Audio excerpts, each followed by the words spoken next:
Thank you so much for having me. Congratulations also from my side for this. This is a very exciting event, and also the magazine, really exciting content. I already read through it. Welcome, everybody. I don't know, all around the world. Here it's afternoon, probably morning, evening in other places.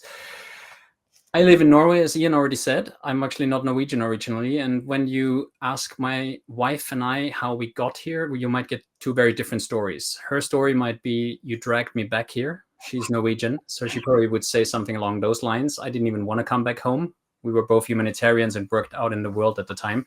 My story is that we discussed it. We said we were going to go here for a year to take a mental and physical break, do something else. And that was 13 years ago, and we're still here. And now I still don't feel Norwegian. I still feel a bit like a foreigner that has the privilege to discover another culture through fresh eyes, ask the questions that usually Norwegians wouldn't ask anymore, and actually compare it with my own culture and my own experience and where I come from. And that's the privilege which I take also both into my work and into my perspectives. And we'll talk a little bit about that today. Could you go 2 slides further? Because this is the recent report on the top 20 countries to do business in. And you already see in the circle at top, there's a lot of Scandinavia there. And we have a bit of a glitch when we look at Scandinavia, because often we take also Finland into the equation, and Finland technically is not Scandinavia. It has different language roots and has different cultural roots, but it's geographically close. That's also why the more modern term for it is the Nordics.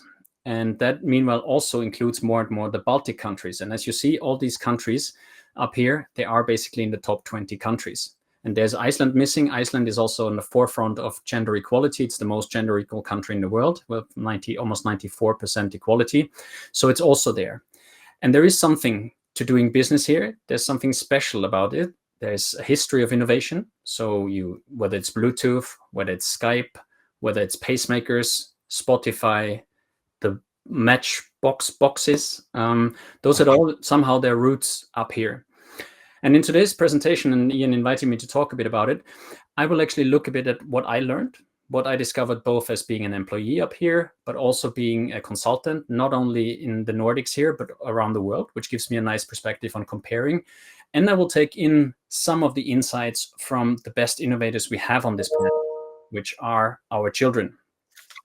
And the reason why I say that is, I mean, my 2 children, they are coincidentally also Scandinavian innovators because they're here. But this is actually equally valid for all children around the world. They are perfect in innovation, and there's so many tips and tricks that they can teach us. And I'll take a few into my presentation. And it starts with my light bulb moment in many ways that I had about innovation about 7 years ago, when my son came up to me with this drawing. And he said, Daddy, look what I drew. And we adults are very, very quickly trained into answering questions without thinking too much about it, especially when they come from our kids. So when he asked me, so what do you think this is? I still don't know why I had that moment of presence. Maybe it was the confusion of the image. So I didn't come up with a random idea of, oh, maybe this is cars or trains or whatever he was playing with at the time. But I played it back to him. And I said, well, why don't you tell me what it is? And then he said, Daddy, this is opportunities. And then there was silence on my end. I would have never looked at this image as opportunities. And what only in small steps after that dawned on me was the reason why I couldn't do that is because I had never looked at opportunities as an isolated concept, but it was always related to something. So opportunities of ideas that I've had, or missed choices that I've made, or dreams that I've had. So these became the images. Now I know what opportunity looks like in his world, and he might have just learned the world, but he drew it. And that showed me as a second step how we often talk about how we take experience for granted and for something exclusively good. So we promoted that we need experience to succeed in our businesses. We need experience to be innovative. We need experience to survive a crisis. There's a flip side to that, because experience can also be a curse. Experience can be the absolute opposite. It can stop us from having new ideas. It can stop us from being innovative.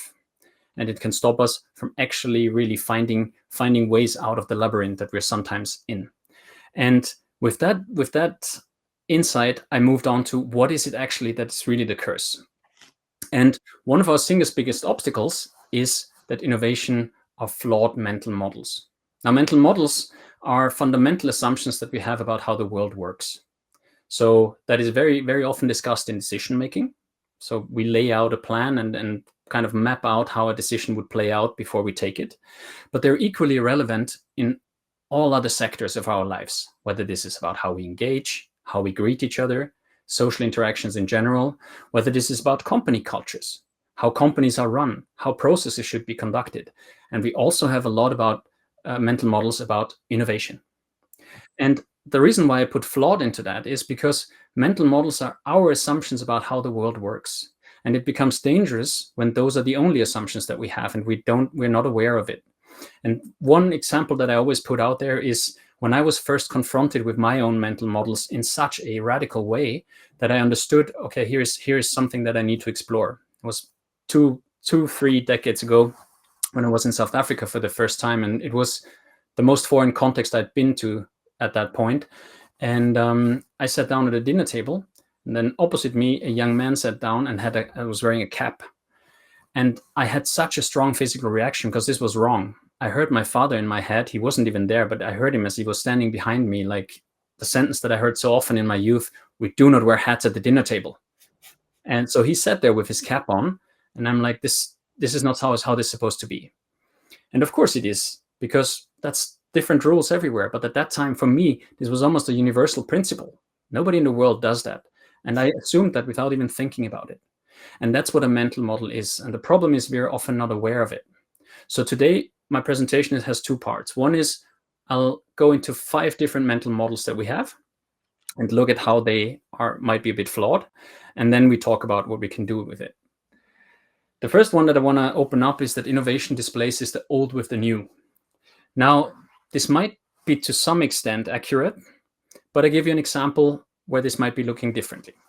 1964, Andy Warhol made a movie that's called Sleep. And you see a person for 5 hours and 14 minutes sleeping, the same person. And what he actually did was he filmed that person. He didn't film that person for 5 hours. He filmed the person for 3 to 4 minutes and then put the clips together for 5 hours. So what he basically back then had invented or started off was what's now called slow TV. And fast forward to 2009, the Norwegian Broadcasting Agency, they picked up this idea. And what they did is they put cameras on one of the most beautiful train tracks in the world, or is at least considered it is, between Bergen and a town in the west coast of Norway, and Oslo. And what they did is they filmed this trip through these cameras and then made small episodes out of it, basically from station to station. And you could follow that track, and all you would see is the nature, just as if you were actually on that train. And they did not expect much people to watch it, but it blew up. People really wanted to watch that. And they sat there and watched this for minute for minute. That was also the name of the program, minute for minute. So it was in real time. And 2 years later, they took this even further. They actually put, there's a cruise around Norway, which is called Hurtigruten. That's the Norwegian pronunciation. It's a very beautiful cruise along the west coast into the fjords from the south to the north. It used to be a postal ship, which brought the mail to all these inaccessible small villages into these fjords. And the Norwegian NRK, the Norwegian Broadcasting Agency, they put cameras on this ship on all ends. And then they started live streaming it. So they didn't record it. They live streamed the 136 hours from the south to the north. And we're looking at what the audience does. Between the 19th of June that year and the 21st of June, 2.5 million people were watching this, with a peak of 700,000 on the 21st of June when the boat moved into the Hardangerfjord, which is one of the most beautiful places in the world, in a country of 5 million people. And this is to outline. Meanwhile, there's a lot more. You have here's some examples. You have a national firewood evening where you basically just see the fire burning down in a fireplace without music, without anything else. You have a knitting evening. You have reindeer moving minute for minute when they're moved between their locations. You have a live roasting of a Christmas dish for 5 hours, where you basically then see the temperature rising within the meat. So we have a lot of different formats. And the reason why I point this out here is because We have this idea that Steve Jobs said you can only connect the dots looking backwards. But the thing is, looking backwards, you already know the dots. And innovation is about reconnecting the dots. It's not necessarily finding new dots only. And this is a bit of a misconception that we're having. We have a lot of dots available, but we do not manage to reconnect them. And when we go to the root of the word innovation, it's actually not about finding something completely new. The root is turning it into something new or changing it into something new. So it basically takes a starting point in what we already have.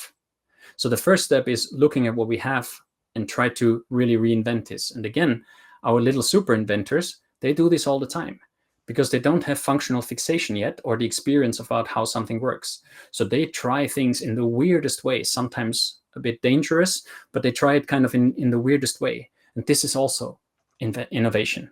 And that's something that relieves of a lot of pressure and it actually makes us understand that we have a lot available. So this is the first one. We go to the next one. The second one is a typical one that I hear a lot. The best ideas come from experts. Now, back in 2006, back then it was just he was a lecturer at the university in northern Norway, and he an engineer, a software engineer and technician, and he started to experiment with a game. So he was very interested in game development and game design, and he turned this lecture into a quiz. So he was playing a little bit with a new application that he was making and trying to turn this into a quiz. And he ran an experiment with the participants or with the students that didn't really know about it. This resulted in him getting a lot of insights, and he ran another round and another round. And a few rounds later, Kahoot started to come up. And Kahoot is one of the most popular engagement tools, engagement applications for audience engagement. So you can create, for example, live quizzes with the audience, or you can meanwhile also it's a homework application. So it turned from initially a game into a learning application, game-based learning. And the input for that didn't only come from experts. It actually came from the end users in many ways without them even knowing it. So they weren't expert on the technologies. They weren't expert on learning designs.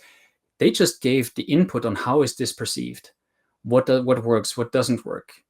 And later on, the technicians and when it really became a company, of course, there were more experts involved.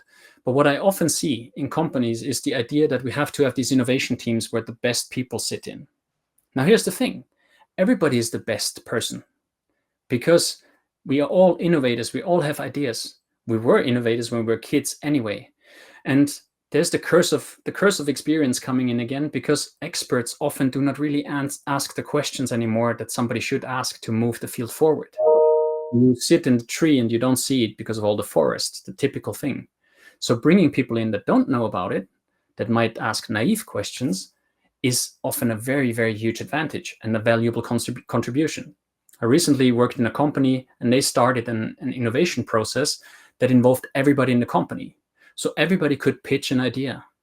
And when these ideas were accepted, those people were involved in developing it further with, of course, a group of other experts that were necessary. But simply having the idea that it only comes from experts is flawed. Or you have to reframe it that everybody is an expert, because that's then how it works. And then looking upon the companies, you will also understand you have way more resources available. Innovation is about the company's success is also a classic mental model that comes, and success is meanwhile more and more tied to innovation. So it's almost a classic sentence that I hear when working with companies is that in order to be successful, we have to be innovative. That in itself is already flawed, because there is companies who have not really innovated, and that's their secret to success. They have been very traditional in the way they show up. Sure, they have added digitalization and all that, but the core products haven't necessarily changed. But another example is this app. And back in 2015, a few Danish guys got together and really wanted to do something about the food waste. Back then, this was even more in the news than it's now, but there was huge criticism about so much food being wasted. Supermarket chains were criticized for throwing away a lot of food. The consumers weren't happy about it. So their idea was to create something where they could engage both the buyers and the sellers into wasting less food. And what they played with was a platform where you can sign up as a cafe or as a supermarket chain or as a restaurant, and say like, we by the end of the day, because we're restricted, we cannot use these things tomorrow anymore. We create these little packages and sell them to people for a significantly lower price. And as a user or as a buyer, you could sign up and see on the way home, oh, I'm passing that restaurants. They're on Too Good To Go. They have actually wonderful little dinner set, quite cheap. We buy that. Same with supermarkets, same with cafes. And it addressed a lot of different issues at the same time, not only food waste, but also people who had maybe financial challenges. They could engage in this and buy cheaper things. Supermarkets got a lot less criticism and had a lot better reputation if they were, for example, on this platform. Now, the interesting thing diving into this is when we talk about the company's success, this company hasn't made a net profit for the first 7 years of its existence. They only made the first time last year a net profit. They have been growing and they have followed their vision, but they haven't really gotten a lot of money out of it. So it's not only the company's success really that is measurable that was here, but it was also the greater good that they were fighting for. And now with ESG being really on the agendas of so many companies, almost like being a prerequisite for success, with people that in our world where innovation got us to, the new innovation now needs to look at how can we deal with the wicked problems that we have created for ourselves. And that bigger purpose, the user wants to do something good when they indulge in whatever product they indulge in. That's the one side. The other side to that is it's also way more motivational if you have a team who knows that they're not only fighting for survival of a company, but they're also fighting for the greater good and actually make the world a better place. And the third and wonderful side effect of this is, and this is what you see in Scandinavia a lot, is it reduces the competition pressure, because those wicked problems are so big that there is a part for everyone to solve. It's not just one thing that we have to find and that to stick out, but there's so many different elements that we can address if you have that big collective purpose. So don't only get stuck on the company success is what innovation is about, but it's also about a collective purpose, because that brings companies and users together, that feeds people who work with innovation project with passion and not only with pressure. So you have all these subtle side effects to that particular mental model. So add on, it's about the company success. That's completely fine to have that purpose, but it should also be about a collective bigger purpose. This must be the question that I'm asked most in my consulting, is like, what is the best practice? Now, the thing is, when the pandemic hit, I was introduced to a Danish guy who said, I want to create a online collaboration platform. Now we are on a fascinating online collaboration platform. So I think the people behind this might be able to relate to that story a little bit. But he was, of course, he was confronted with the market giants, which was Zoom and Teams at the time, that they just started off very, very fast. And he didn't really know how to go about it. And what he did was he then started he basically started a remote company. So he started to work together with people all over the world. And these people haven't met physically for the first 3 years later. So they have worked on this for 3 years. And he made one prerogative. He says, like, all our online work is only on our platform. So what that did is it made them the users and it made them the developers at the same time, because they used their platform and saw the flaws and the benefits of it and how you can play and work with it. What they also did at the same time was they created a community. And that community turned out was very quickly filled with facilitators, trainers, people in the engagement part, so that worked with groups or that worked with audiences. So he also at the same time created and found his niche. So that's where the tool and the platform Bata was also really ultimately focused on, is audience engagement in learning experiences or in workshops or in similar trainings, etc. So that's where they focused in their applications and in all the tools that they had developed. Now, the interesting thing about this is they didn't follow a playbook, not at all. It was completely organic. It was basically it started with an idea, and then this guy was just really convinced that this is the way to go, and then they learned as they walked. And the best practice, the tricky thing with the best practice is there is no best practice. There is favorite practices, or practices that have worked for us or that we like because we have made good experiences. And that makes that maybe the best practice for us. But there's a danger in that, because thinking just because something was always the best practice, will it make always the best practice, is a flawed conclusion, because it might be a house of cards that quickly crumbles. And the other side to that is innovation is actually what we want to achieve. So any path that gets us there is the best practice. If you look at children, they don't have one way of how they find new ideas and implement them. They just play with the ideas all along. But what they come to is actually what counts, because the process is already happening if you have innovation. And then you can go back and say, like, we like that, and maybe that we could have done more effective. But also there, next time it might be different. The process and the practice isn't the goal. What comes out is the goal. So don't get stuck on like finding like what's the ideal practice for us. Look at what's already happening in your company, what you have available, whether it's resources, tools, connections, how you work together, all that falls into that. And whenever you've had an innovation, stop and see like, so how did that happen? And there you already have a best practice or a good practice. And the last one, innovation is all about ideas. Well, yes, you might need ideas, and that is very helpful, but an idea alone remains a dream. So you have to have an enabling environment. And there you have different elements. You have the technical and formal elements. So for example, there's a reason why the Nordics are considered among the top 20 countries to do business in, because it's very easy to start a business here. You get a lot of support.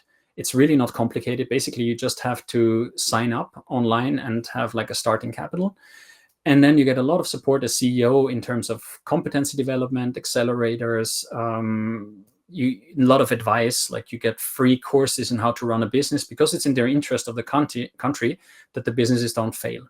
So that, of course, is an enabling environment. But there's another part to this, and that's the culture. And here you have also national culture. In the Nordics, there's something that's called, or in particular in Scandinavia, there's something that's called janteloven. It's a very interesting concept, because basically it's nobody's better than the community makes the person. So you cannot stand up and stand on the pedestal and say like, I'm the best, because the community will get you down and say like, well, unless we tell you you're the best, you're not the best. That is, of course, very tricky if you want to be a startup and kind of break through. But then there's a flip side to that. The flip side is it increases the tolerance and the willingness to fail significantly, because you can also not fall out of the collective on the other side. It's okay to make mistakes, because you're not worse than the collective until we tell you you're worse than the collective. So there's really a high threshold of risk, of willingness to try, of acceptance of failure. And that makes a huge difference. And when we now go a step down, go to the next slide, please. Thank you. The secret sauce to innovation is, in my experience, enabling human-centric culture. Now, we talk a lot about digitalization, and there is a lot of focus on everything around AI and all other digital processes that are running, and this will not stop.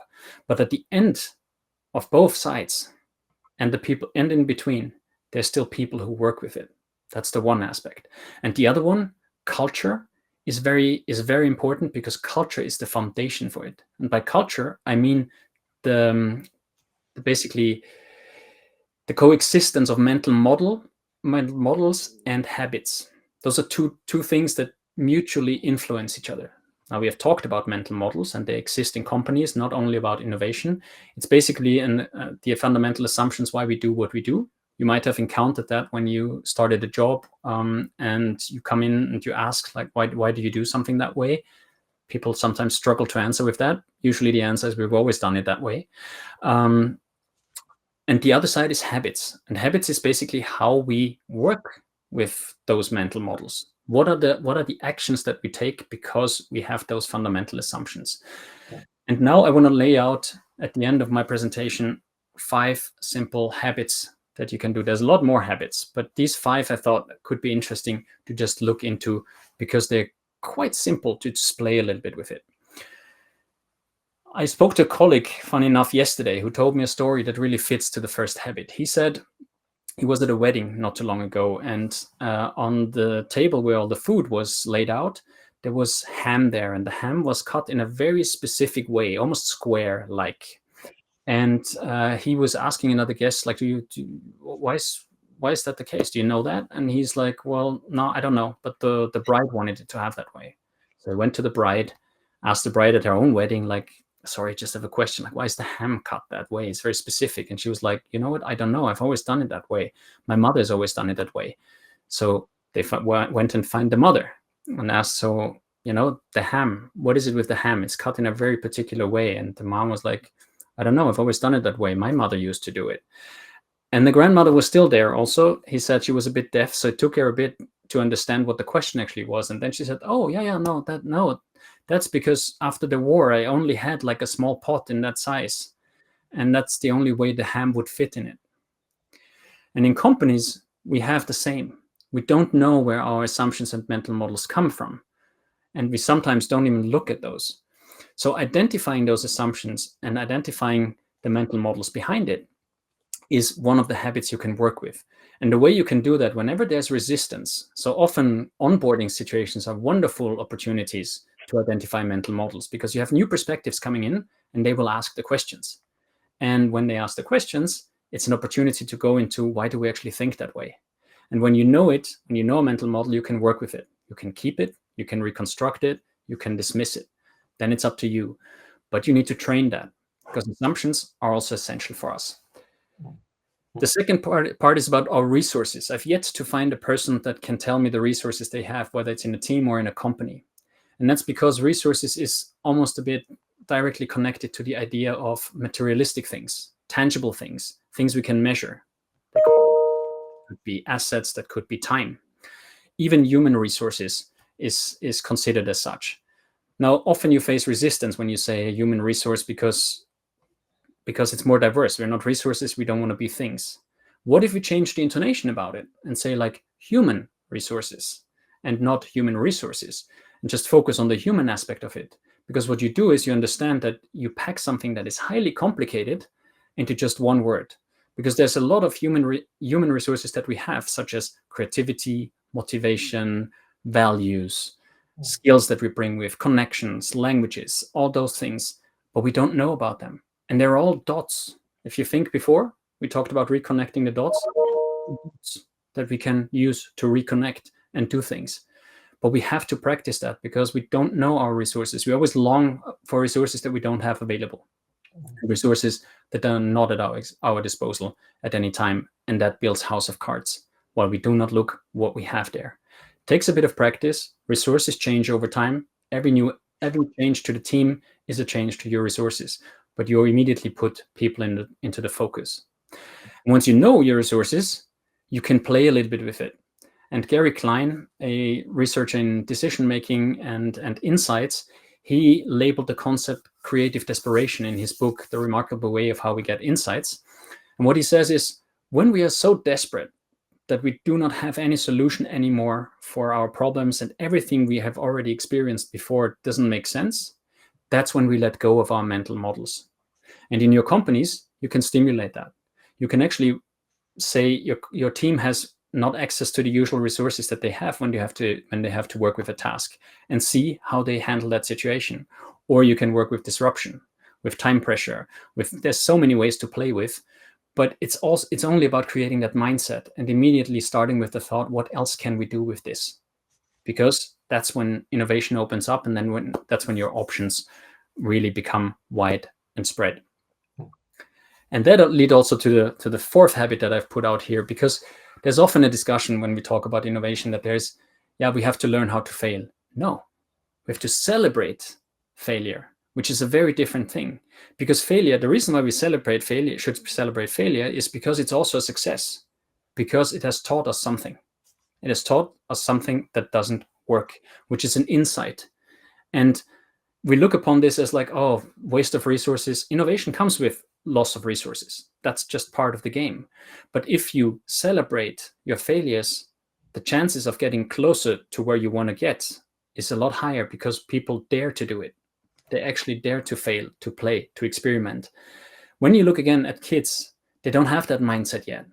Sure, at one point they become a bit shameful. Like my little one is now in that point where she compares herself to others. And this is when it starts to become difficult. This is also when innovation becomes difficult, because we're not looking at ourselves anymore, but at others. So learn how to celebrate failure and reframe it maybe even into success, because that's when really you build a habit that enables the threshold, increases it, and makes people want to try. And finally, and probably my favorite moment, is practice the magic moment. And the magic moment for me is nothing else than stepping back and saying, like, stop for a second. What is happening here? What are we doing? What is actually the intention of this? What are we seeing? What is everybody working towards? What are our emotional responses to it? Where are we stuck? You can step away for how long? For as long as you want. This can be from 2 minutes to a whole day. What happens is that you get a fresh, it's almost like you open a window in your brain and get a little bit of air into it. You also see that everybody's on the same page, because this happens often that's not the case, especially in pressure situations. Or you can work with incubation, which I also write a lot about, which is basically that our brain continues to work on a problem even if we do something else. And then all of a sudden in the shower, it's like, oh, this is the solution to it. So practice that magic moment, and it sounds a lot easier than it is. And believe me, after 2 decades working with teams, this is one of the biggest pitfalls. They dive in and want to solve a situation. And if you can do all that, and of course there's a lot more habits, you will also find out that once you play with ideas, once you play with innovation, somehow new ideas open up. So the day after my son presented that first image to me, he was presenting another image to me. And that is ultimately the innovation of the image that you've seen before. Because what he said, like, Daddy, look, I have another drawing. I didn't dare anymore to ask after that experience the day before. So I said, like, well, why don't you tell me what it is? He's like, Daddy, this is opportunities with a door handle. Very much.